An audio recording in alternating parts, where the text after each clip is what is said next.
Hola, les saluda Mónica Navarro. Les presentaremos una serie de leyendas tenebrosas. El obispado es uno de los símbolos más representativos de Monterrey y una de las construcciones más antiguas.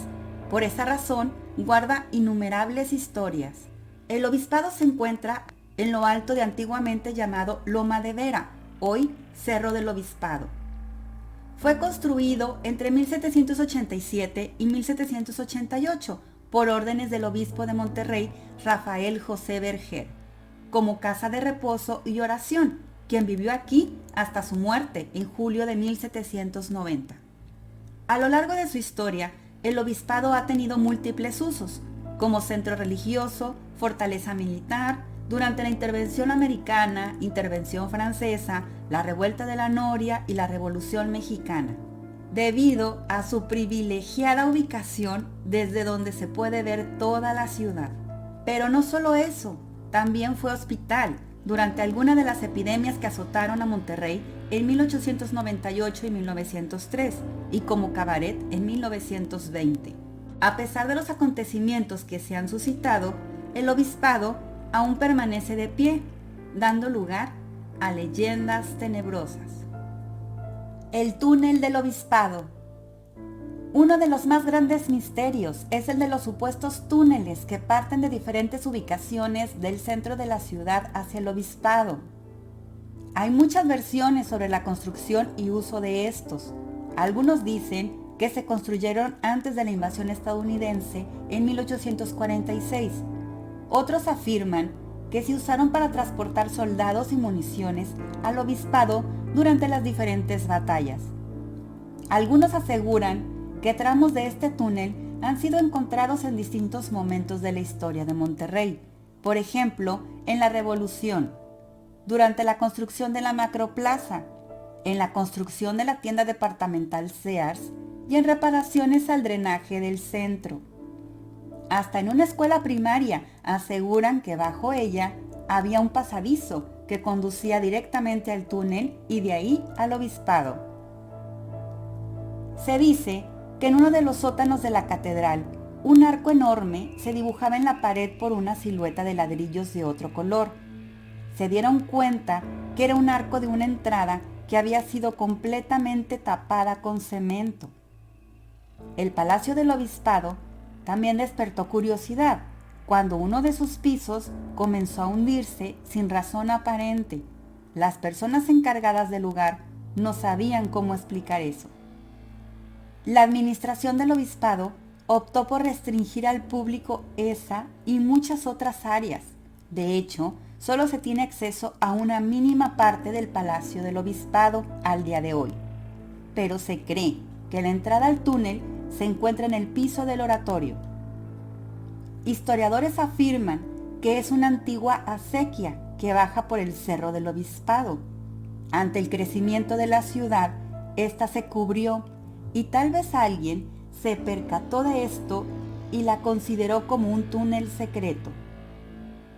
Y aunque no existe ningún registro o archivo que pueda confirmar la existencia de ese gran túnel, su historia seguirá siendo parte de los mitos y leyendas de la ciudad. El hombre del cañón. Un vigilante asegura ver a una persona montada en uno de los cañones, como si estuviera en un caballo.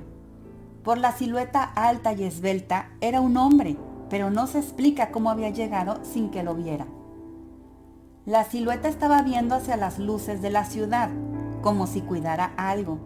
Fue cuestión de segundos que sucedió esto y quiso pedir ayuda, pero estaba solo, y cuando regresó la mirada, el hombre ya había desaparecido.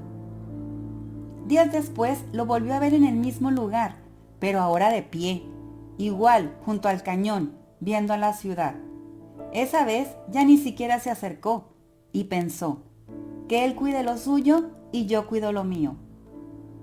Al terminar su turno, el velador presentó su renuncia y aunque no dio explicación a sus empleadores, estos no parecieron sorprendidos. El carruaje fantasma. Fray Rafael José Verger habitó en el Palacio Episcopal los últimos 3 años de su vida, de 1787 a 1790. El obispo constructor, como era llamado, se transportaba por la zona de Monterrey en carroza, siendo el único medio de transporte al que tenían acceso los miembros de la iglesia.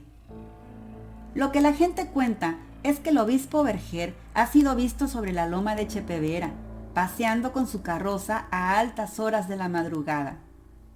Muchos cuentan que la leyenda del túnel tiene relación con el carruaje de Fray Rafael, porque él era quien usaba el pasadizo.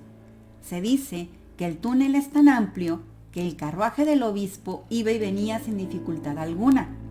Así se ahorraba tiempo valioso y evitaba andar por las empedradas calles del nuevo Reino de León.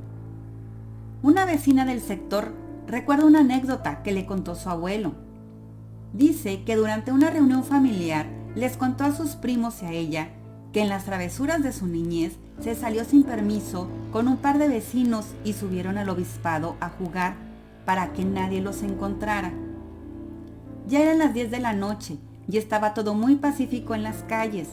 Tenía que ir al baño y se fue atrás del palacio, cerca de un árbol.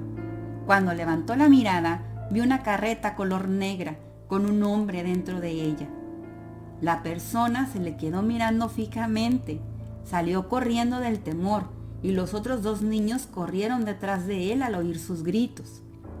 Pasaron muchos años para que se animara a volver al obispado. Pero también se dice que algunas casas y establecimientos aledaños han sido construidos sobre una especie de fosa común, derivado de las batallas que se llevaron a cabo en esta loma. Hay muchos relatos sobre experiencias paranormales en esta área, como niños vestidos de blanco, sombras de lo que aparentan ser soldados de otra época, monjas fantasmales, sonidos de carretas a medianoche, llantos y otras manifestaciones que se han reportado de generación en generación. El obispado ha estado abierto al público como museo desde 1956 y seguirá con las puertas abiertas para los curiosos que desean vivir en carne propia algunas de sus leyendas tenebrosas.